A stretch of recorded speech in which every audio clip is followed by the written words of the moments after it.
Howdy ho, good neighbor.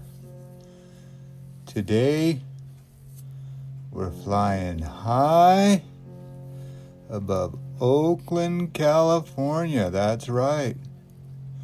Today is the day. What day, you ask? Well, it is that day. The day we've all been waiting for. If you've been watching this video series with me for a while now, you can see we are down to the last building. All the buildings are gone. All the storage units, all the tanks, all the workers, except for a few. A skeleton crew, as we call them.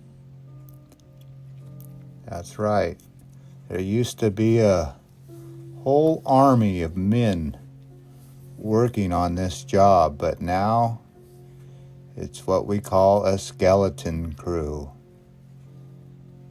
So you can see that this building is about to tip over any minute, but we will see if today's the day. I've kind of already let the cat out of the bag that this is the last grand finale, the last hurrah. And it has been quite an adventure to film this history of this place. The Oakland glass plant, and some call it recycling plant, but I know they made glass here, so it is a glass plant. So I have a little bit of history that I'm going to read for you on this video about the Oakland glass plant. The sad, sad history of its demise. We can only imagine that no one will ever know what's here, but this little series will let nobody forget that once upon a time there was the Oakland glass plant that stood here. I used to have a friend that documented stuff. Oh, look what I see here, a helicopter. That's right. I am sharing the skies. There is a airport down the way, so I gotta be careful. Sorry for that abrupt move there, but when you see a helicopter, you really got to be careful and mind your P's and Q's, as they say. I don't know what P's and Q's are, but they say to mind them. So, I will. But you are sharing the sky, so you can't fly too high and you can't fly too low, because again, we have Sammy the Seagull to deal with, the bird that hates drones. Well, you can see here that man has his claw, and he goes in there with precise cuts to make this building come down. There's a little bit of dust for you. You know, they could wet this building down with 1,000 gallons of water, but you will never stop all the dust, because you can't get into all the nooks and crannies that this place has concealed for thousands of hours. Not days. I know you thought I was going to say days, but hundreds of thousands of hours. How about that? So it is a tug of war between the hydraulics of that machinery and the building built back in the 30s. That's right. This was an old one. I think this was the oldest building here, but I could be wrong. I am wrong, actually, because the brick building was the oldest building here. And this doesn't look like 1930s construction, but I could be wrong. Look at him jerk on that thing. That whole thing's about ready to fall over. So he's got to be careful, too, that you don't have a construction accident. So there's a lot of safety concerns when you're doing this type of work.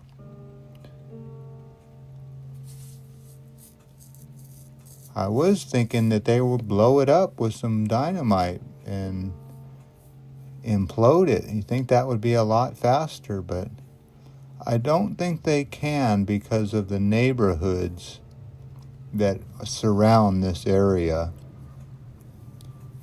It's not like it's commercial properties like in Vegas or other parts of the world where they can just blow something up.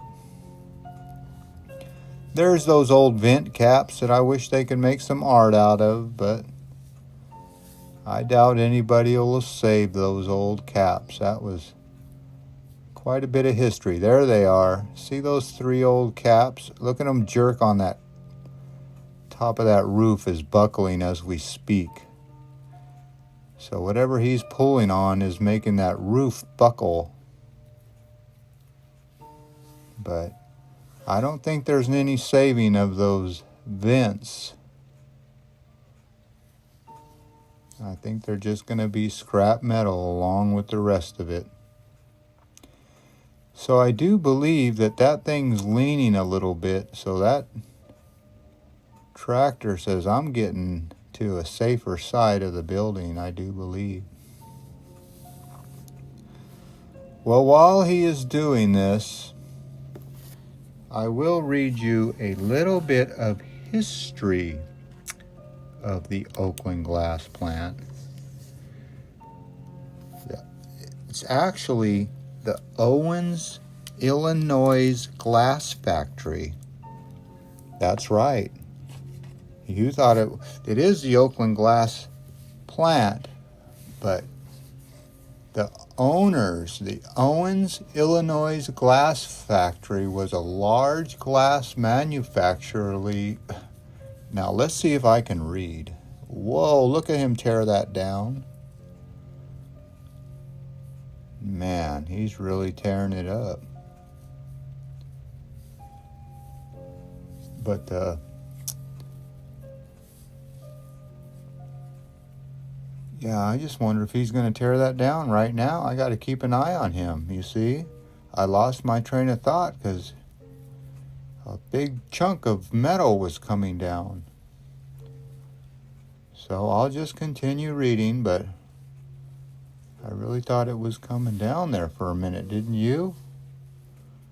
So let me just stop reading this for a minute and remember in my past videos, and if you haven't watched any of them, I have a seagull, Sammy the seagull, that chases my drone away. So I will just remind everybody when I pull back like this and give you a shot, that means that the Sammy the seagull has chased me away. So I have to leave the area for a little bit until the bird calms down, and then I'll be able to come back. So I do apologize for the abrupt pullbacks or abrupt movements. Sometimes you're fighting a bird, sometimes you're fighting power lines. You just got to be careful with what we're doing here. So that's what happens when I pull back. That bird has chased me away. But anyway, back to the history.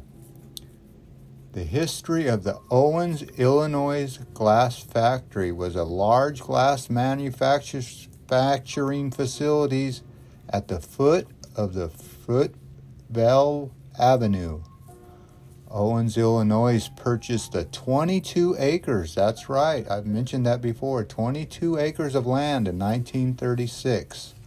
And the plant opened in 1937. So this plant has been here since 1937. Wow. How old were you in 1937? It was known for manufacturing glass containers, particularly wine bottles. It closed in 2015. So I know how old you were in 2015. That was in your lifetime. After Owens, Illinois merged with Brockway Glass Company in 1988, it was known as Owens Brockway Glass Containers. In 2005, Owens, Illinois became using the trademark OI, which appeared on the sign at the main entrance of the plant. I'll be darned. So that OI stands for Owens, Illinois. Who knew? Now you know.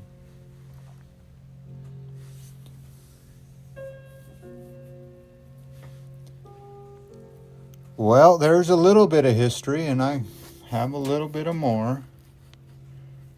But yeah, it was built way back in the 30s, 22 acres here.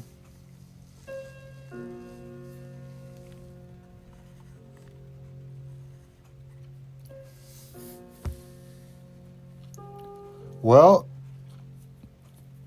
in 1962, article mentions it had 400 employees when it opened. And in 1962, it had over 1,800 employees. 80 of those had been with the company for over 25 years. Wow. You don't get that a lot anymore. A 1993 article about shutting down the corrugated box manufacturing at the site and mentions about 600 employees at the bottle manufacturing plant. So they were going up and down with employees. The plant had a number of fires over the years. Wow, I saw the fire sprinklers, but it says the plant had a number of fires over the years.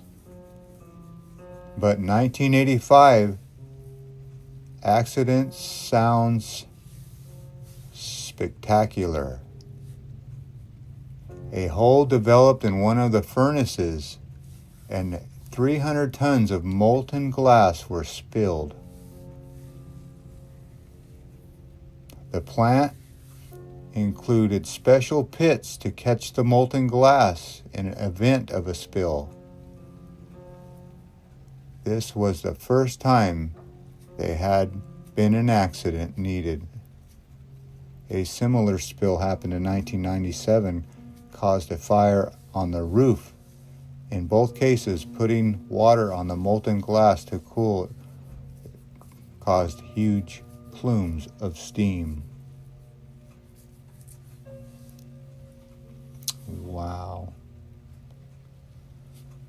In 2003, the company agreed to pay $200,000 for nearly 200 air quality violations in the mid-1990s. So this was a problem with this plant, I guess, is the air quality violations.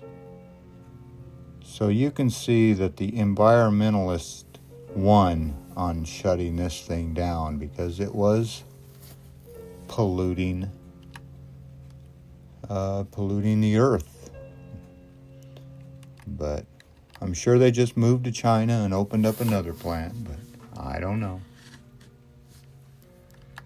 So it seems like there's 22 acres here that needs to be developed now. And who's going to develop it? Well, I don't know. I just know that if they don't develop it quick, there will be squatters that take over this land. But I don't know. We'll see what happens with it, because I heard from a person that works for the air quality. Now, he shall remain nameless. While I was flying my drone, he introduced himself to me, and he works for the air quality, a Bay Area air quality. So that's who he works for. He keeps an eye on this job, and he told me that there's been so much hubbub about this plant being torn down that they might not develop a new plant here. So this might be all torn down for nothing. So they say, I don't know. So if this plant is torn down for nothing, well, what's going to be here? I don't know.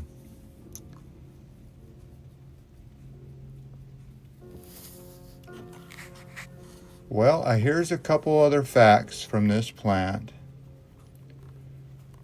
The new glass plant here cost $2 million in 1936. That's right, that new glass plant cost $2 million.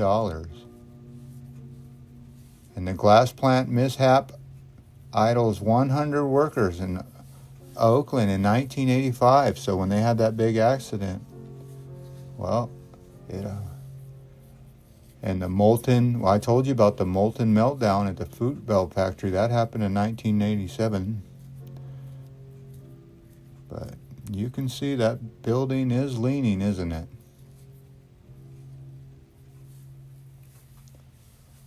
Yep. So it was right about in this time that I knew that my battery was going to go low. But boy, I did not want to stop flying. You see, here you have a big dilemma. Do you let your battery go completely dead and lose a drone and miss the shot? Or do you just keep filming until your last bit of your battery goes dead and you lose your drone and get the shot? Well, see, that's the problem. Is you miss the shot and you got a full drone. Well, you better just be careful when you do this type of work. Well, it's not work, it's a hobby, you know that.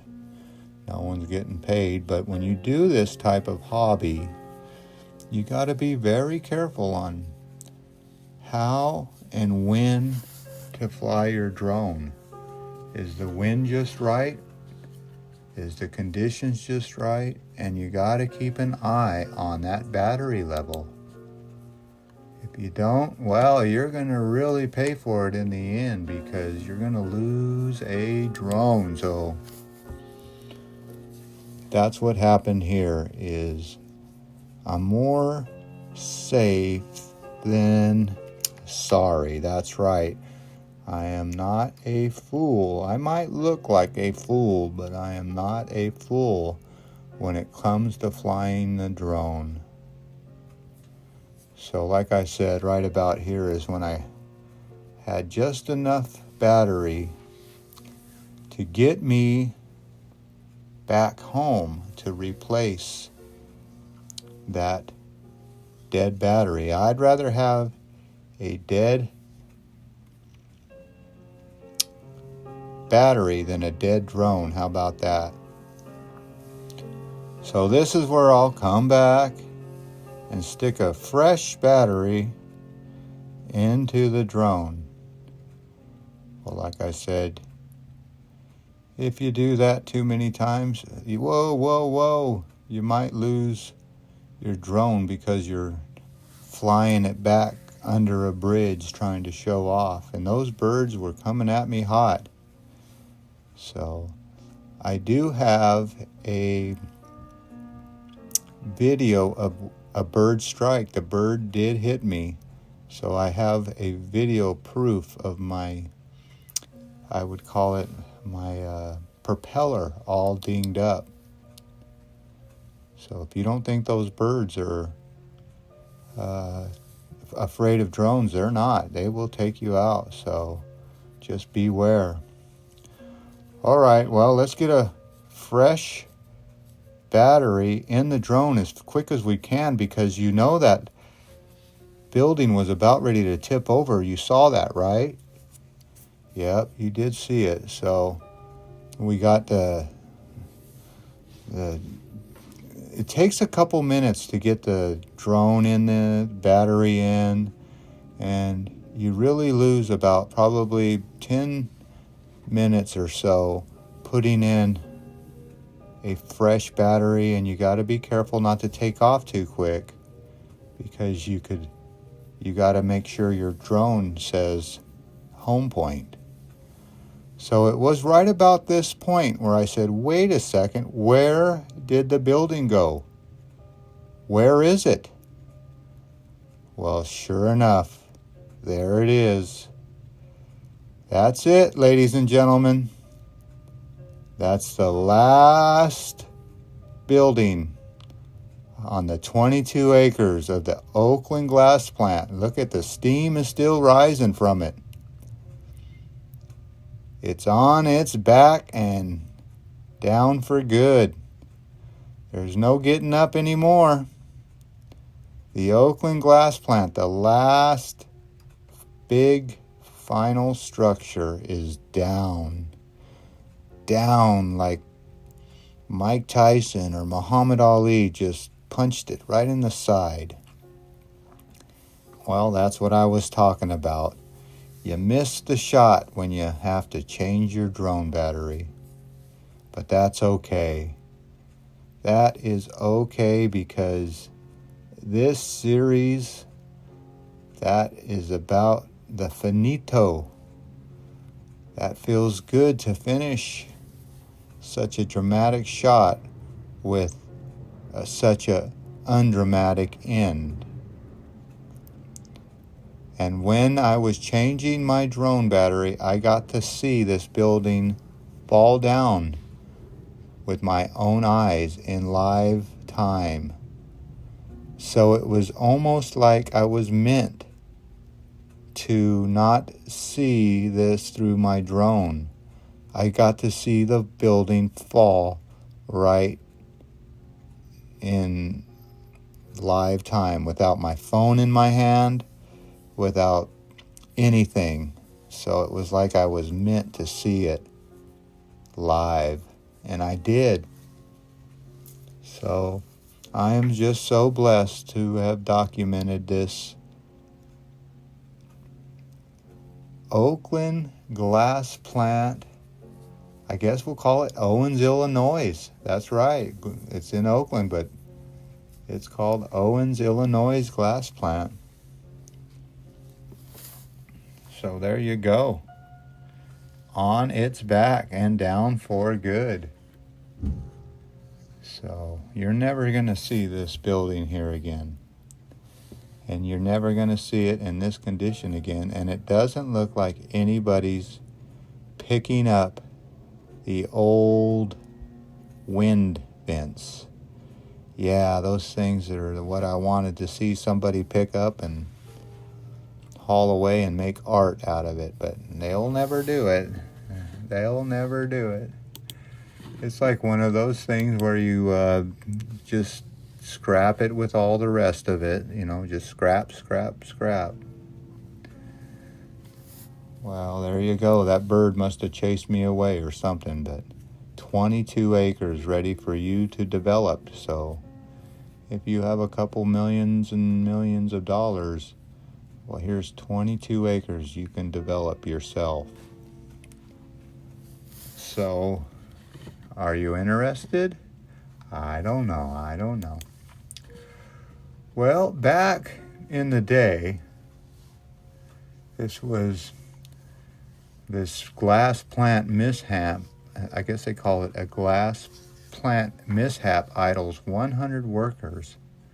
tons of molten glass spewed from a ruptured furnace at the East Oakland glass container plant, putting 100 employees temporarily out of work and causing thousands of baby food, spice, and fruit juice bottles to go unfinished. This accident occurred at 7 a.m. at the Owens, Illinois glass plant in Alameda Avenue. John Elliott, Industrial Relations Manager, said the hole developed at the throat of one of the 3 furnaces that sheds 3,000-degree molten glass to the bottle-making machines. He said at least 300 tons of molten glass shot into the basement containing pits built specifically for such an occurrence. About 100 of the plant 800 employees will be laid off for at least 10 days while repairs are being made. Elliott said this is the first time the plant in 49-year history had such an incident occurring. The retaining pits were constructed to hold similar ruptures in other glass plants across the country, he said. So that's what those big pits were. Remember I saw those big pits in the bottom of that tank right there? Yes. You can see those big holes in the bottom of that pit. So you wonder, why did they have all those holes right there in the bottom of that pit? Well, that was to get rid of any kind of molten glass or glass spill. So there you go. There's the history of that big accident. Clouds of steam came from the plant and could be seen from miles away, causing firefighters cooling the molten glass with water. 40 firefighters summoned to remain on the scene for more than 2 hours. All right, well, that's enough history for today, but we know that it was built in the 30s, and there's 22 acres here to be developed. And we know that there was a lot of people here at one time, a lot of construction workers. So at one time, 1,800 people, 1,800 people worked on this 200-acre campus. Well, it's not a campus, it's a plant. Oh, man. All right, well, this was the grand finale, so I apologize it's a little long, but like I said, you were never going to see this plant like this in my history, I guess. So when you see how many people worked here, 1,800 people, it's just crazy. So California has been getting people out of the state for quite a long time. They have been running manufacturers out of the state of California for the last, I would say, 15 years. Big industrial plants have been shutting down and leaving.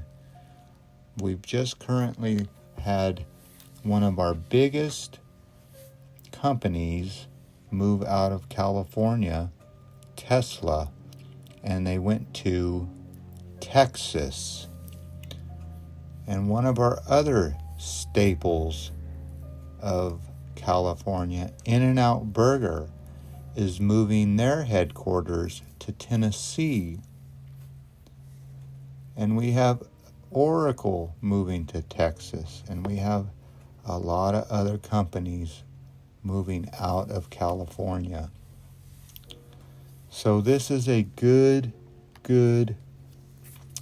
metaphor for California being torn down piece by piece. It's almost sad to see such a beautiful thing torn down, but that's what we have here today. We have a beautiful thing being torn down because of regulations. Now, I like clean air and I like clean water, but I do know that some regulations are just a little too much. When you start regulating more than you can make, then people are going to move to different states. It just makes sense. So you're not going to have California, how should I say this, have very many blue-collar workers left. You're going to have the haves and you're going to have the have-nots. And the people like me stuck in the middle are wondering, do we want to stay here? But the answer to that is, well, is California worth fighting for? Do you just put your tail between your legs and run? Or do you fight, as one man once said? You gotta just probably stick it out. If you love your home, well, you fight for it. You just don't pack up and go. But if the conditions are just too much for a business, well, they gotta pack up and go. It's really hard to pay people a living wage when they flood the workforce with low wage workers. See, it's coming out of two sides of the mouth. Do you understand that? They're saying that they want a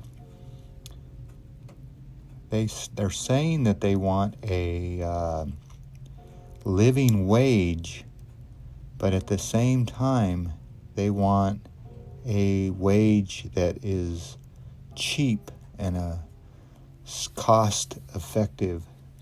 So you can't have both. They say, do you want to pay $7 for a head of lettuce? Well, if that's what it takes to give people what do we call it? A living wage? Well, what did we do before all this nonsense anyway? We paid you what you were worth. That's right. You didn't just come in on a minimum wage job at $20 an hour. But I don't want to get into politics about how much somebody should make or somebody shouldn't make. I always feel like you should make what you're worth and how hard you work. But I know that hard work and hard workers are hard to come by anymore because it seems like we've become a little too soft as a society. Everything is easy, and when you have everything easy, you want it easier. So all of a sudden you have no resistance. So just like people in space, you need to come back to Earth and build up some resistance. And by the way, resistance is good because it makes you build up your muscle. But today, no one wants to build up any muscle. They want to take the easy way out.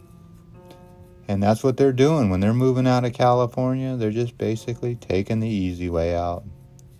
But I can't blame them when the regulations are so high and the politicians are so corrupt. You know, I said I was going to stop talking about politics, and I will. But I will just leave you with this. If the politicians always say they're going to fix things, and they never do, well, why would they? If they fixed them, they would be out of a job. You get it? Yes, you do get it.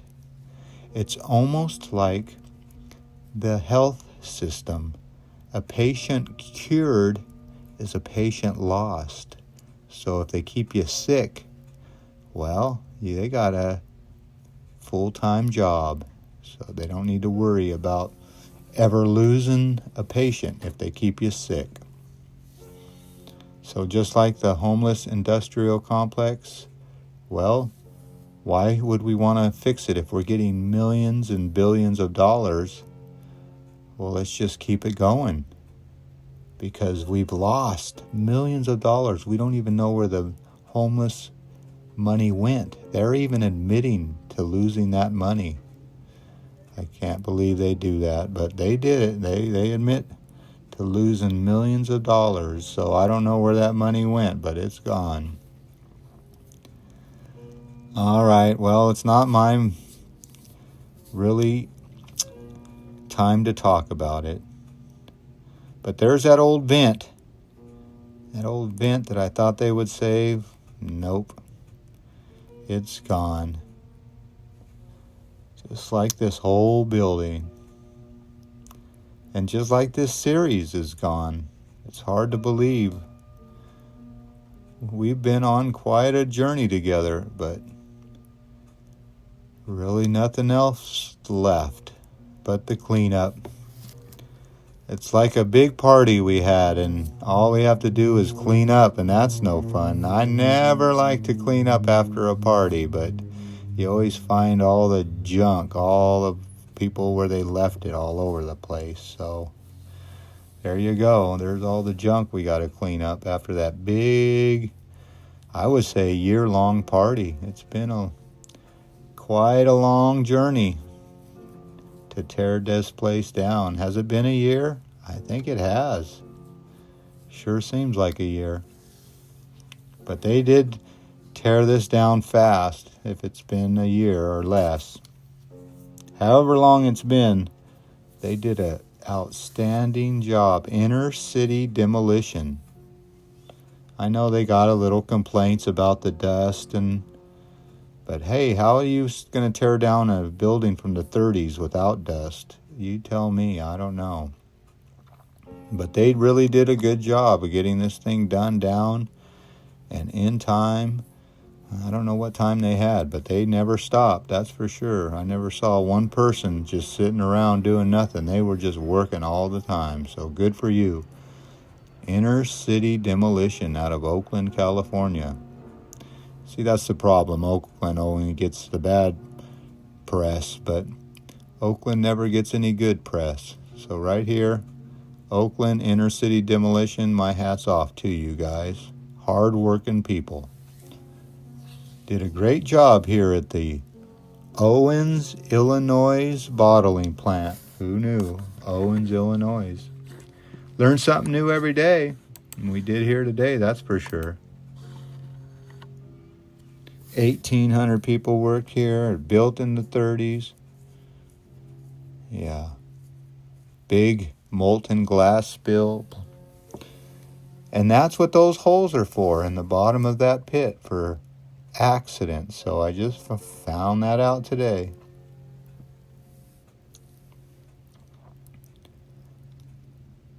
Well, I think this will conclude this series of we might as well give it the right name, the Owens, Illinois Glass Factory demolition. It's not called the Oakland Glass Plant Recycling Plant. It's called the Owens, Illinois Glass Factory, built in the 1936, year of our Lord. Well, there you go. You can't get any more finished than that, can you? Look at it. Look at my old windmill.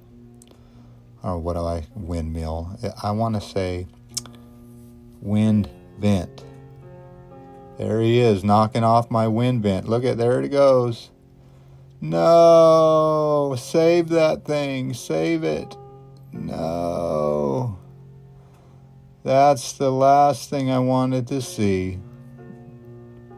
But that is the last thing you will see on this Owens, Illinois Glass Factory demolition. Well, I don't know how many of you guys watched all these videos. I know a couple of my family members have, and I can't thank you guys enough. It's almost a sad thing to see this series done. I've just put so much time into it. But it is. Just like that man walking away right now. He probably feels the same kind of feeling that I feel right now, that I'm glad it's done, but I'm sad it's done. If that makes any sense to you, well, it does to me, because it is sad and glad. I'm glad I don't have to go out there and see what stage they're in, because at this point, I know what stage they're in. They are done. I guess they can always tear up that little bit of piping in the very front there, the old glass plant front. You see that little bit of glass plant in the front. They can always do that. But for the most part, we are finished, aren't we? Well, 22 acres could be yours if the price is right. Now, if you want to build something on it, you might just have to fight the neighbors, because you're not going to be able to make any dust or noise. So if you can build anything without any dust or noise, this 20 acres could be yours for the right price. All right, well, I'm going to apologize for such a long video, but the grand finale, well, there's not a short grand finale that I know of. Well, as always, I'd like to thank you all again for coming along with me on these Owens, Illinois glass factory demolition adventures. Yep. Nothing left but the cleanup. All right, everybody. The ship is still sunk, and you know the drill. Peace, love, and all that hippie jazz. Bye-bye, everybody.